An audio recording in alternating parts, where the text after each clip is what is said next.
Bismillahirrahmanirrahim. Assalamualaikum warahmatullahi wabarakatuh. Selamat pagi.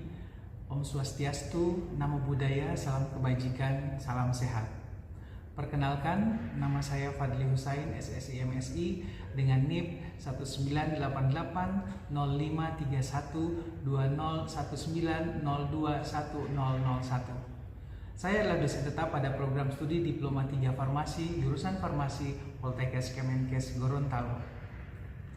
Pada kesempatan kali ini, saya akan memaparkan unjuk kerja Tridharma perguruan tinggi saya, khususnya dalam unsur pendidikan dan pengajaran. Sebagai seorang dosen dengan latar belakang ilmu sains, saya berkomitmen untuk mengintegrasikan pemahaman teoritis yang kuat dengan keterampilan praktis yang aplikatif bagi mahasiswa. Salah satu mata kuliah inti yang saya ampu dan menjadi fokus dalam unjuk kerja saya adalah mata kuliah Kimia Analisis Farmasi. Mata kuliah ini memiliki bobot 1 SKS teori, sedangkan untuk praktikumnya dipisahkan dalam mata kuliah tersendiri, yakni Praktikum Kimia Analisis Farmasi dengan bobot 2 SKS.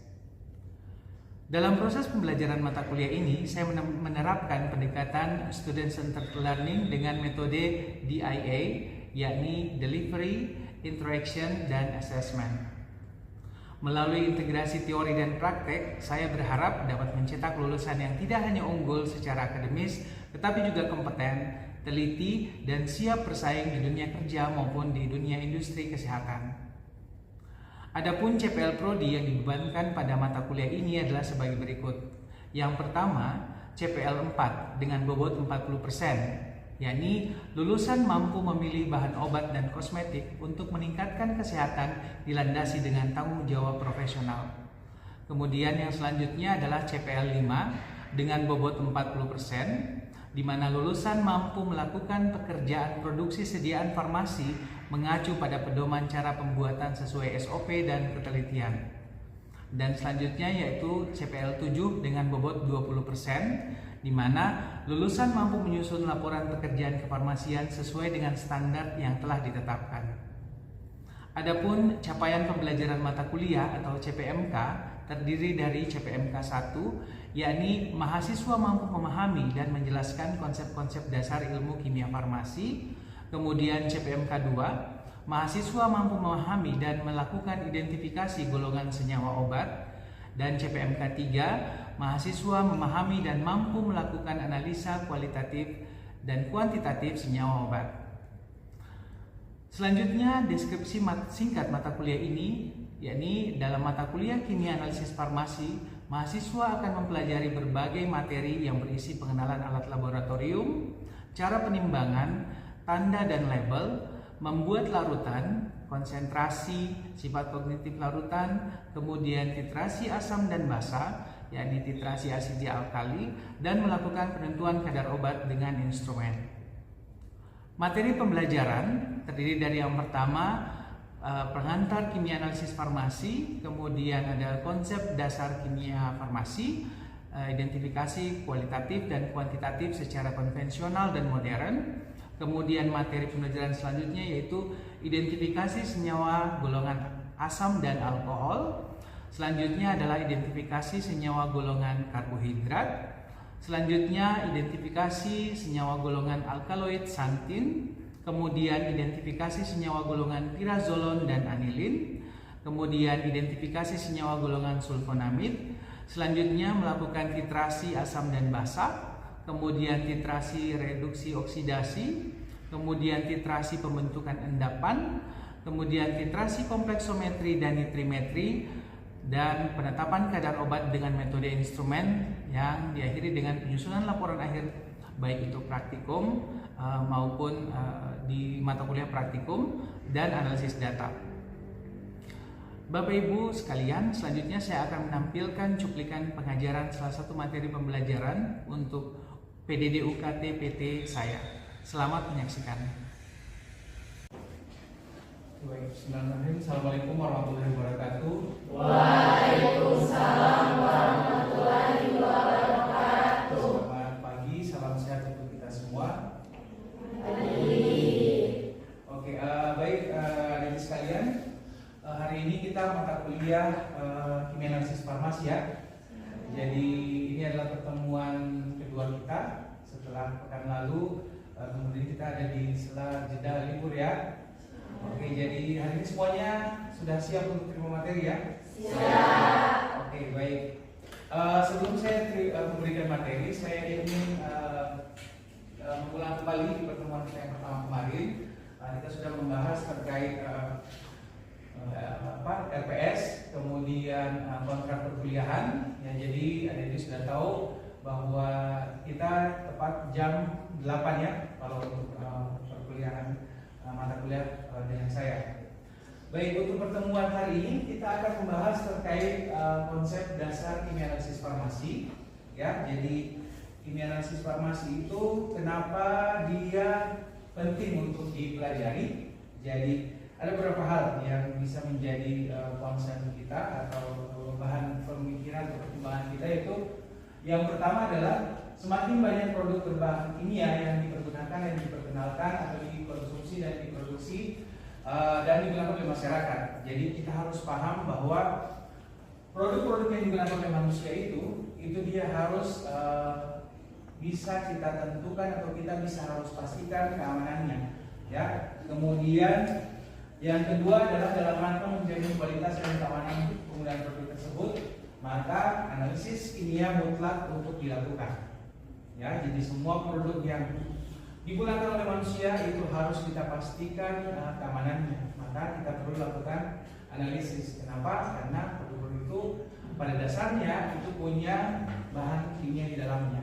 Ya.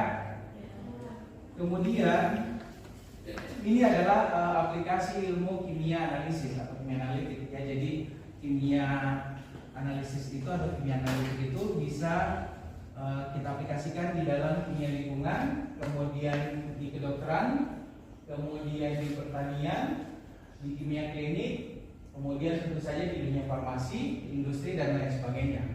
Ya.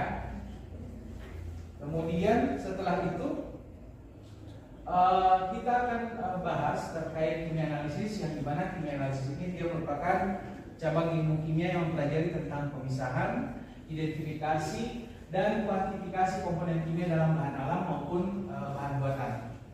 Ya, ini cakupannya terdiri dari analisis kimia kualitatif dan analisis kimia kuantitatif. Ya, apa itu analisis kualitatif dan kuantitatif? Ini perbedaannya. Jadi bisa kalian lihat bahwa analisis kualitatif itu dia untuk mengetahui keberadaan atau identifikasi saja, ya. Sedangkan kalau kuantitatif, analisis kuantitatif itu mengetahui jumlahnya. Jadi kalau misalkan kita mau melakukan analisis satu bahan, kita ingin tahu apakah di bahan ini dia mengandung unsur X, maka kita bisa gunakan analisis kualitatif saja. Tapi kalau kita mau tahu unsur X-nya itu berapa kandungannya di dalam suatu dalam suatu produk, maka kita bisa lakukan analisis kuantitatif. Ya. Kemudian ini adalah tujuan untuk dilakukan analisis kimia. Yang pertama itu mengidentifikasi suatu zat atau senyawa dalam suatu sampel. Kemudian yang selanjutnya ini menentukan kadar suatu zat atau senyawa dalam suatu sampel, dan kemudian untuk menentukan struktur suatu zat atau senyawa di dalam suatu sampel. Ini tujuan untuk analisis kimia. Kemudian untuk melakukan analisis itu kita lakukan metode. Ya, ada dua metode yang paling banyak dilakukan atau yang sampai saat ini sering dilakukan untuk analisis. Itu kalau khusus untuk kualitatif maka kita bisa gunakan metode klasik dan kita bisa juga gunakan metode modern. Kalau yang metode klasik ini dia biasa disebut metode yang konvensional, ya, metode yang paling sederhana. Ini dasarnya adalah mereaksikan dalam melakukan pengamatannya bisa berupa warna, bau, bentuk, kristal dan sebagainya. Jadi misalkan kalau kita mau melakukan uji karbohidrat, penentuan misalkan karbohidrat, maka kita menggunakan reaksi tertentu untuk melihat kalau terjadi perubahan warna tertentu sesuai literatur, maka dia dikatakan mengandung karbohidrat. Ya. Kemudian yang selanjutnya yaitu metode modern. Kalau yang metode modern ini lebih ke kita menggunakan instrumen atau alat. Ya, kalau kalian lihat di laboratorium teknologi farmasi itu kita punya banyak alat. Salah satunya yang modern adalah spektrofotometri. Ya, kita juga punya alat kromatografi, tapi masih yang konvensional, masih yang sederhana. Kita menggunakan chamber, kemudian ada kertas kertas untuk penotolan, dan kita akan lakukan kromatografi itu tersedia pada laboratorium kita. Kemudian ini adalah analisis kualitatif yang dapat dilakukan dalam skala mikro, semi mikro, dan makro. Kemudian bisa juga dilakukan dengan cara kering dan cara basah.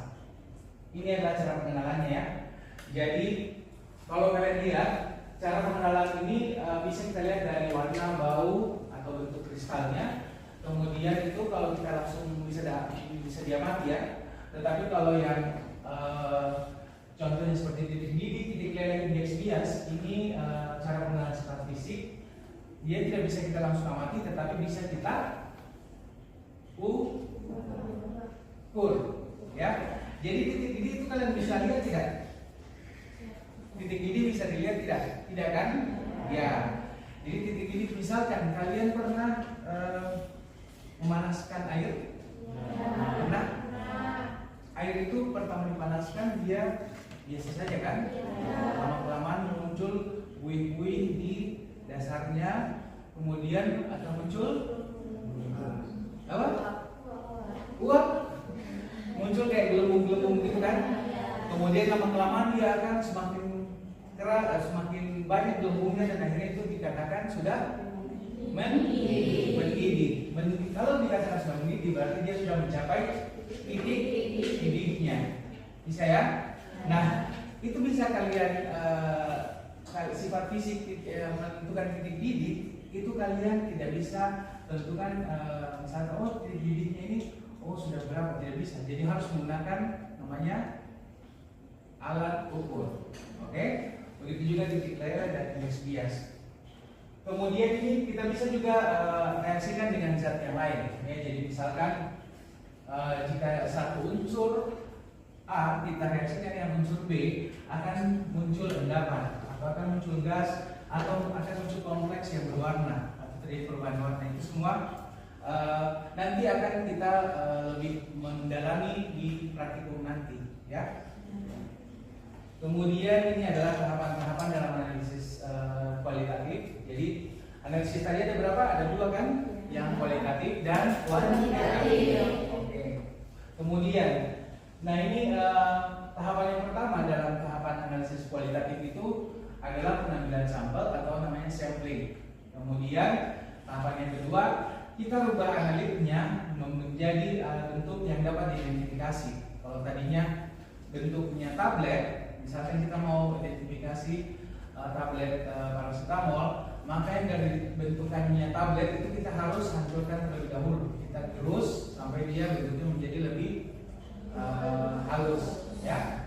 Ini kita rubah analitnya supaya dia bisa diidentifikasi. Kemudian setelah itu, kalau sampelnya atau analitnya siap untuk diidentifikasi, maka proses identifikasi dilakukan.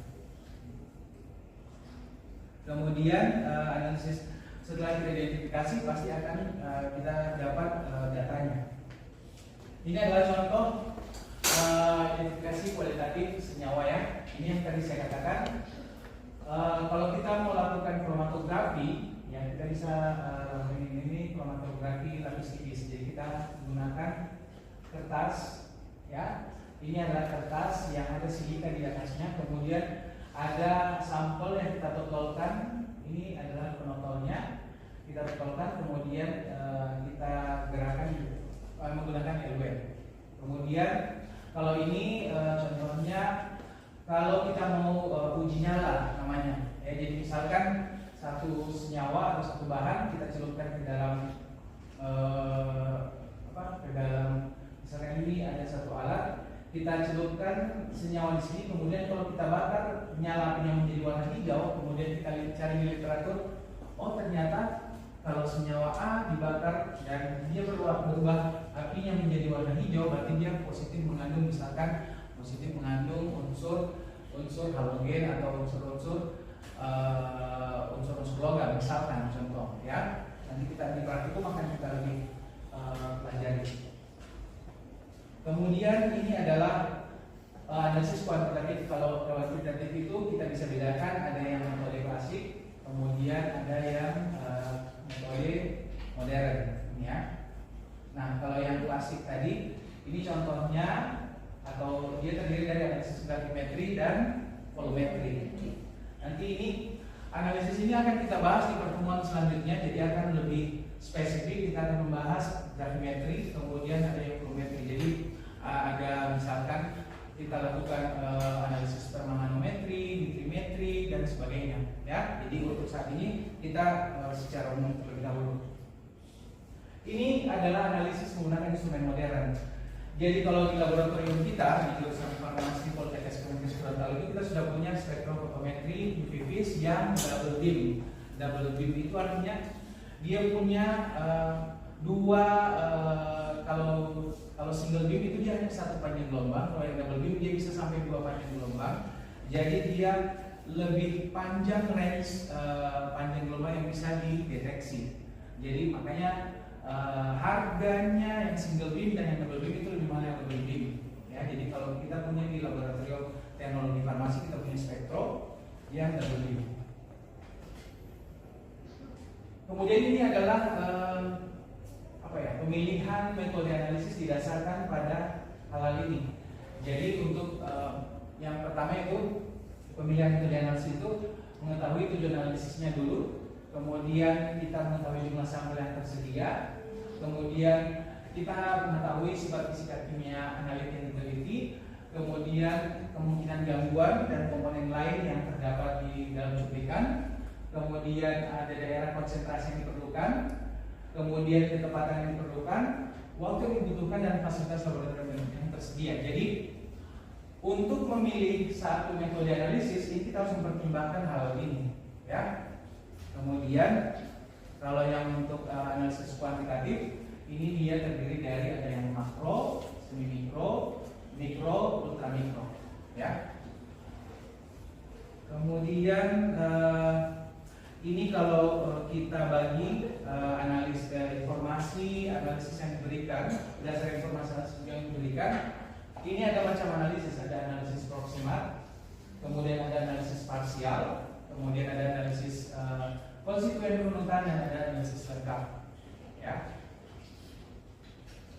Kemudian ini berdasarkan kadar zat, ini kita bagi atau dibagi atau dibedakan menjadi jika lebih besar dari 1% maka disebut sebagai analisis konstituen atau mayor. Kalau lebih besar dari 1%. Kalau hanya 0,01 sampai 1% maka disebut sebagai analisis konstituen minor. Kemudian kalau kurang dari 0,01% disebut sebagai analisis konstituen berunut atau trace. Ini adalah tahapan-tahapan dalam analisis kuantitatif.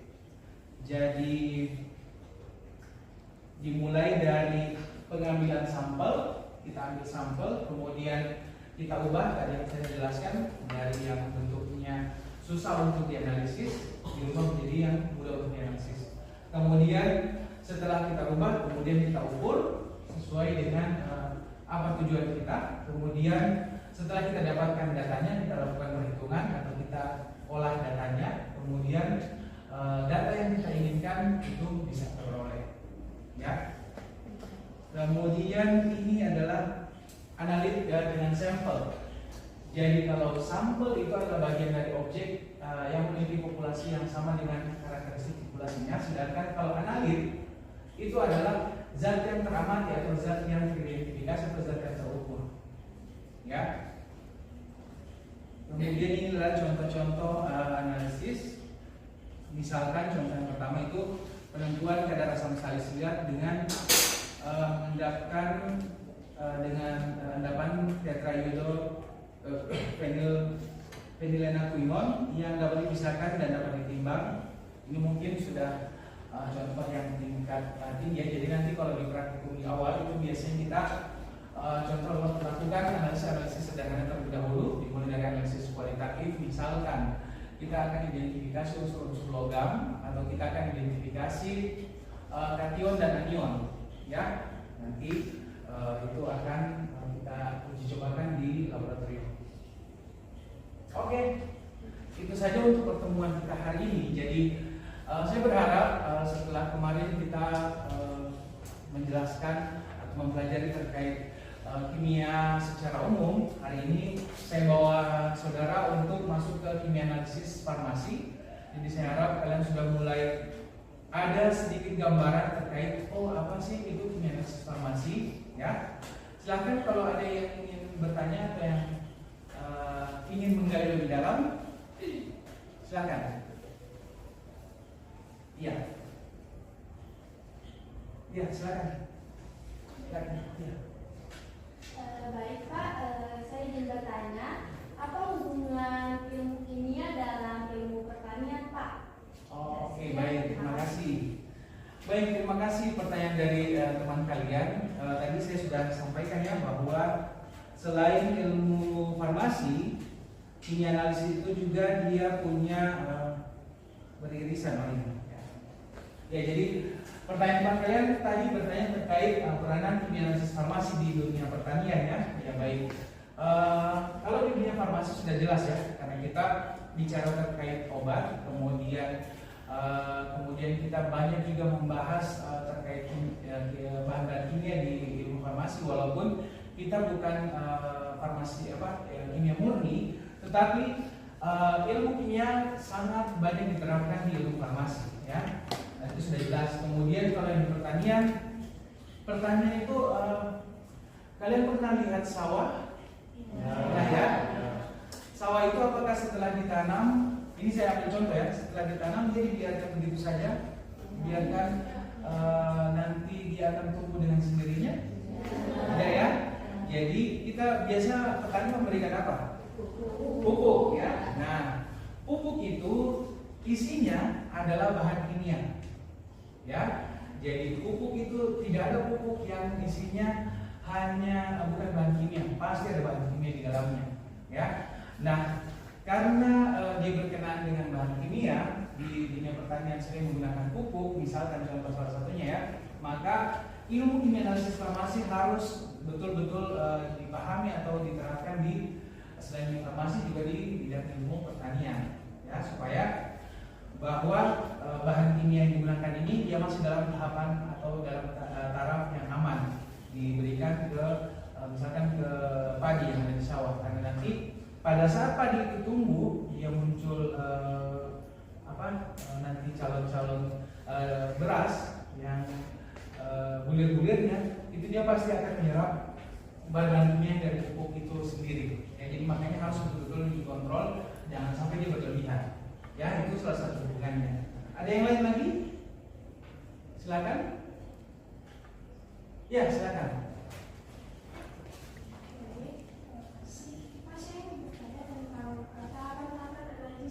Oh iya, Pasti ada tahapannya. Yang pertama itu saya melihat cara pengambilan sampel. Nah, saya ingin mengetahui seperti apa cara pengambilan sampel sebelum melakukan penelitian. Oke, baik, terima kasih.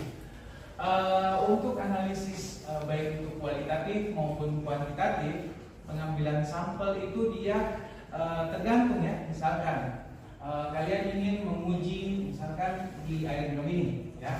Saya tidak lagi endorse ya. Jadi contohnya di air minum ini, saya ingin menguji apakah air minum ini dia mengandung besi atau dia mengandung unsur logam. Ya, kalaupun dia mengandung unsur logam, apakah masih dalam taraf yang bisa ditolerir oleh tubuh atau masih masuk dalam range yang masih bisa diterima atau tidak. Nah, itu bisa kita lakukan. Yang pertama, kalau mau pengambilan sampel, berarti tinggal kita ambil sampelnya, ya. Kemudian kalau ini kebetulan dia cair, bisa langsung kita analisis, bisa menggunakan reaksi atau bisa langsung menggunakan instrumen, ya. Kalau misalkan sampelnya berupa satu padatan, misalkan kita ingin menguji di dalam kapsul yang beredar di Oke, baik, sudah tidak ada lagi pertanyaan. Oke, saya rasa cukup ya. Jadi kalau mungkin waktu kita juga sudah habis. Untuk pertemuan selanjutnya kita akan membahas langsung pada analisis-analisis yang tadi saya sampaikan. Terima kasih untuk hari ini. Jadi saya harap hari ini bisa memberikan insight yang baru buat kalian, jadi menambah wawasan buat kalian. Kemudian untuk tugas nanti saya bagikan di siakat masing-masing, ya. Bisa dipahami ya? Bisa. Baik, terima kasih untuk hari ini. Tetap sehat, tetap semangat, dan jangan lupa bahagia, ya. Oke, wassalamualaikum warahmatullahi wabarakatuh. Selamat pagi. Waalaikumsalam.